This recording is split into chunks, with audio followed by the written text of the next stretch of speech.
You need to try and pick off the units as. Look at the shields on the Martin. Oh my god, the drone's gonna take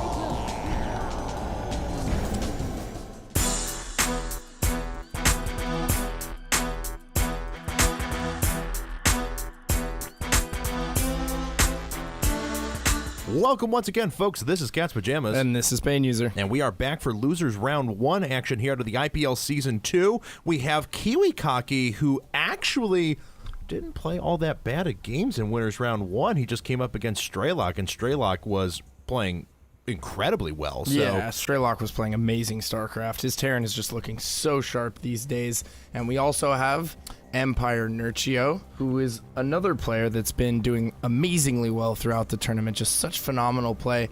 And he's been doing well outside of the IPL as well. Yeah, he's been doing really well. I think he was the winner of the HD World Tournament that just came out recently. Frankly, I was surprised to see him knocked out of the winner's bracket right away, but we'll see what sort of a run he can make in the loser's bracket. KiWiKaKi already indicating to us that he wants to do some sort of an expand, leaving a little bit of space there for a structure. Yeah, that's actually very rare on Metalopolis. One of the more difficult maps to actually execute that on. He must know that it is at least cross spawn either by air or possibly the diagonal cross positions, because you just don't see players doing that. You often don't even see players doing that knowing that there's cross spawn. It's just so dangerous on this map. And I like what Nerchio is doing. He sent his Overlord out to close positions by air, and he didn't even send out a drone scout. Now, this could... he has the luxury of being able to send that out a little bit later because he knows right where his opponent is at. He can take advantage of that nice earlier mining time. He knows his opponent has crossed positions. Now, KiWiKaKi does get a scout of the base, and we'll see how KiWiKaKi finishes this up. Wow, this is just going to be a 15 Nexus. Right away, he is going to drop down the fastest possible expand. And like you said, this is risky. I mean, Metalopolis, you can get attacked by so many points through here. They're huge, wide open ramps and choke points. Yeah, and we do have pool first, followed by gas, and most likely speed going to be coming up for Nerchio. And he's going to have a window of opportunity where he can do quite a bit of damage here. And it looks like he is going to be able to block that Nexus, so KiWiKaKi forced to throw down that Forge immediately, and it looks like he might get enough here for the Nexus, and he does get it down before that drone can finally block once more. So we are going to have a Forge and a Nexus going up here for KiWiKaKi, but there, like I said before, there's going to be a window where Nerchio can at the very least just be really annoying. There's probably going to be a cannon up before he actually gets to the natural, but he's still going to have a window of opportunity to do a little bit of harass and at least figure out exactly what KiWiKaKi is up to. Yeah, and if this doesn't deceive me, I believe cannon is it's a 40-second build time, so these Zerglings are already out. They have the potential to get in there before that cannon finishes if they just made a straight beeline for the base right now, but it doesn't look like they're going to do that. They are scouting around, checking for any sort of proxy play. They're not going to find it. So, Nerchio opening with his one-base strategy, actually going right into Roaches. He wants to take advantage of the fact that KiWiKaKi is not going to have that many units up there, and he is just going to pressure with Roaches right away. Yeah, just going straight into Roaches.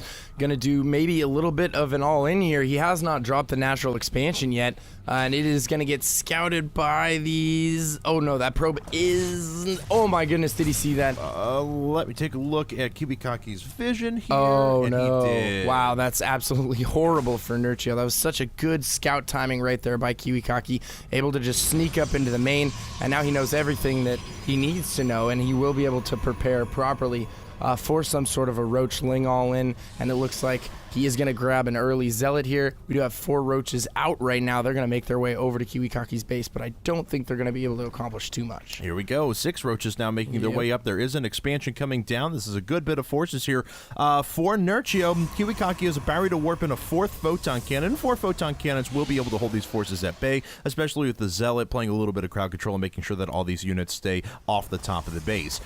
Here come the Roaches, though. Now, Nerchio is expanding behind this. He is back in workers, and he's also back in expansion at this point, and KiWiKaKi is starting to mine off of his natural. So he's actually doing pretty well in that regard. May pull an advantage if he can hold this off with no losses. And here comes Nerchio. Now he's going to make his way in. He's going to see these cannons in just a second, but he's smartly running right around the side. The Zealot pulling back, but this Cybernetics Core may be in range without any damage being done. I love the position of the cannon in the back. Going to be able to ward off, any kind of harassment. And now that this Stalker's out, he can use this Stalker to continually poke away at these roaches, but he might lose that Stalker. No, he does get out of there just in the nick of time. And these 4 cannons will keep him safe against anything that Nerchio can throw at him at this point in the game. Nerchio really falling behind in the macro game here, just now getting his natural expansion up. He's spending a lot of time here at the natural without really accomplishing anything. Right. And it's going to make it very difficult going into the mid here. I mean, he virtually has no saturation on the natural right now. He invested so much in these early roaches, and it looks like he's going to try and compensate for that by double expanding here, but I don't know if he's going to be able to safely double expand. I think KiWiKaKi, should he catch wind of this, is going to have an opportunity for a pretty nasty timing push coming into the mid game. I agree with you, but I think the key relies on him actually getting that timing, and there's a good possibility that he won't. He's going to take control of the Xel'Naga Tower here. He's going to watch for subsequent units. This Zergling actually getting away there after dealing 1 point of damage to KiWiKaKi. If KiWiKaKi doesn't know that's there, though, his infrastructure is not all that great. He's only now putting up his next few gateways, 5 more gateways on the way to make some sort of a big timing push, I would imagine. But, a 6 gate timing push off 2 base is going to be pretty strong, but he invested so much into cannons and defense there at the beginning that Nerchio, if he's able to get this up for a couple of minutes, will be able to draw even. Yeah, most definitely. He's also going to need that extra production regardless. He's going to need that eventually anyways. So I like it when players take that relatively quick third as opposed to getting a super early macro hatch or something like that, because you're going to need the third and you're going to need the larva production capability. Getting a macro hatch after the third is also a really good choice that I like a lot, as opposed to just dropping it right away. And we do have quite a few roaches making their way over to the third now. I don't know if he's looking for proxy pylons, perhaps scouting probes, just trying to keep control of the map. He does have both Xel'Naga towers, and we do have a little bit of a push now headed out for KiWiKaKi. He's going to warp in some units on the low ground.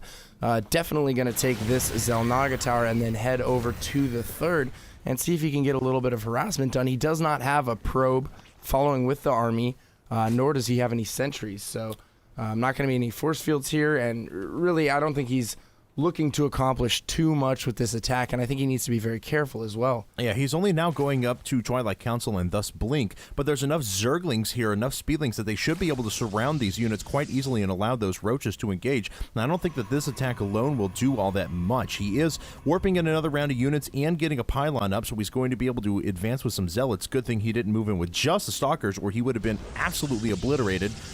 Blink is now researching, but he's just playing a passive game. Here he comes now, finally going to make his way up. And Nerchio, he has a lot of units. Now KiWiKaKi is on creep, and those Zerglings are going to get right around, immediately get a surround on all of the Zealots, and all of those fall down right away. KiWiKaKi going to lose the rest of the Stalkers as well. Oh, man. And this is a terrible blow for KiWiKaKi. I mean, like we said earlier, the 6 gate timing just delayed by so much. If you really look at that fight, Nerchio having more than enough to deal with this. I mean, just absolutely smashing KiWiKaKi's push, and I think that is just going to set the tone for the rest of the game. I mean, anytime you lose a battle in a dramatic fashion like that, you are set so far behind. Now, Nerchio obviously working off of 3 base here. He has good saturation. I believe KiWiKaKi quite cut several drones there for that attack, and now switching over to the Dark Shrine, going to try and accomplish something with these DTs, but it seems like a little bit of a last-ditch effort, and, we've seen this before.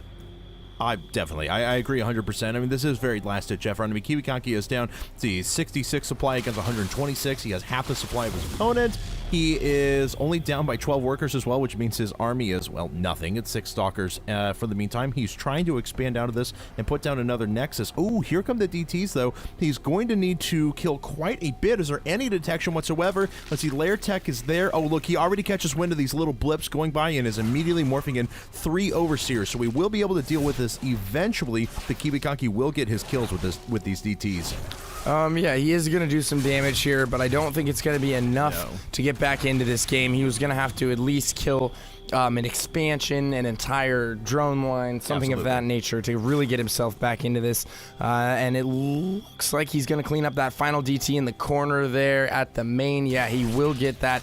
So all of the DTs taken care of now, not really able to accomplish what they set out to, but they did buy KiWiKaKi at least a little bit of time, a little bit of breathing room, forced Nerchio's units back on his side of the map, and allowed KiWiKaKi to at least drop that third. I don't think he's going to be able to maintain it, though, and I think that's really what this game is about to come down to, whether or not he can hold on to this third, and it's going to be really, really hard. Yeah, especially because now Nerchio is going into super aggression mode. He just put up another 25 some odd Zerglings and another 10 Roaches or so.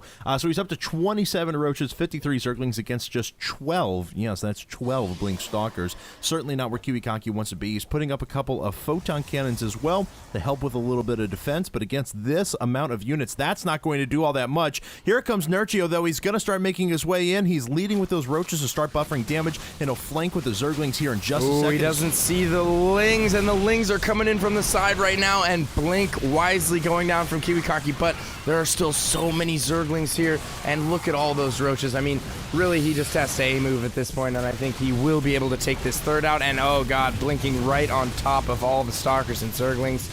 Note to self, do not try this at home. Yeah, this is not going to end well for KiWiKaKi. This third is going to go down. He's got these DTs here, but there were Overseers around. Oh, did the Overseer get picked off? No, I think they're still all back at the main. There was one that came up. He was able to kill the first round of DTs with the Overseer that was in place, but I think the Overseer that came with the army got killed. So Nerchio's going to bring out another one. He'll be able to clean up those DTs, but still not nearly enough damage done. He got the Nexus killed. See, 141 supply, 298. And KiWiKaKi trying to come back as best he can, but this may just be a case of too little and too late. Yep, and we do have the gold going down for Nerchio as well. Just a little bit of icing on the cake. He's already so far ahead. Why not just get a little bit farther ahead? Yeah. And he is going to continue to pour on the hurt here, and I like the fact that he's not just, going to sit back and start macroing up and give the Protoss an opportunity to really, build that army up, because as long as you allow Protoss to continue to build up, to have 3 base and 6 gas, I mean, they are capable of still making things happen. But Nerchio going to try and seal the deal here, going in with another huge Roachling ball, and there is 1 Immortal out and a few DTs, but I don't know if that's going to be enough to hold this. Nope, neither do I, especially as that Overseer is now coming into range, so the DTA is going to get picked off, as are the Photon Cannons, and the Stalkers are in no position to go ahead and pick off the Overseers. Well, now they do. They do manage to pick off one because of the nice blink down onto the low ground, but that alone is not going to be enough. Nerchio is going to force another cancel on this Nexus. Well, he wasn't engaging with all of his forces at any one given point in time. That's going to allow KiWiKaKi to get in and kill a little bit more, but once again, Nerchio reinforcing so well. He's already got another huge ball of Zerglings and now Infestors in the mix back at his base. Yeah, KiWiKaKi actually microing so well right there. Such a smaller force. I mean, he shouldn't have even come close to killing that many units, but just doing a great job microing his units right there, using the Immortals to the best of their ability, keeping them alive in the back. But as we were saying, here comes Flood Wave number 2, and he just continues to haplessly throw Zerglings and Roaches at the third of KiWiKaKi, and as long as he's delaying this, I mean, on the other side of the map, he's virtually untouched, and here it is. I believe this is the third phase, actually, and I think this will be able to clean everything up. We do have 3 Overseers, so those DTs are not going to be as effective as he would like. There we go. The first Immortal goes down, a few Stalkers going down, but Nerchio not comfortable with the situation, going to wait for these Infestors, and as soon as they join the party, I think he will go in and try and kill the rest of these units. More reinforcements streaming in now as well. Yeah, his production is just absurd right now. He's on 73 drones as well. He's going to be able to make his way in. These fungal growths are doing a ton of damage to the Stalkers and to the Immortals. More importantly, they are pinning all of these units in place and allowing the Roaches just do insane amounts of damage. Last couple of Stalkers are going to go down. This Immortal is going to fall as well. Now, when I say he, KiWiKaKi did actually have +2 upgrades as well. There's the GG. Nerchio was actually working off of 0-0 upgrades basically the entire time. That was allowing KiWiKaKi to start to draw even with some of the much larger forces, maybe longer than he should have, but it wasn't going to be enough. Nerchio's production just too good. Yep, GG it is, and Nerchio's production better than good. There was absolutely nothing Kiwi could do there. Working off 3 base, however many gateways he had, I think he might have been on maybe 8 there at the end, 6, 7, 8, yeah. So working off those 8 gates, just not enough for that 3 base, Sauron-style Zerg where he's just rallying all of his units directly outside your third, producing wave after wave, and he was actually trading relatively well. I mean, I think all of those trades came out on Nerchio's side. I think he came out in the plus on almost all of them. Yeah, he just had too many units as well. I mean, he could have thrown away a force that was 30% larger than what KiWiKaKi was throwing at him, and he still would have been able to trade okay because of the way he was reproducing units. So, very well played there out of Nerchio, though. He does take game number 1 of this best of 3. Absolutely. Yeah, guys, we're going to head into game number 2 in just a second. Don't go anywhere. We'll be back right now.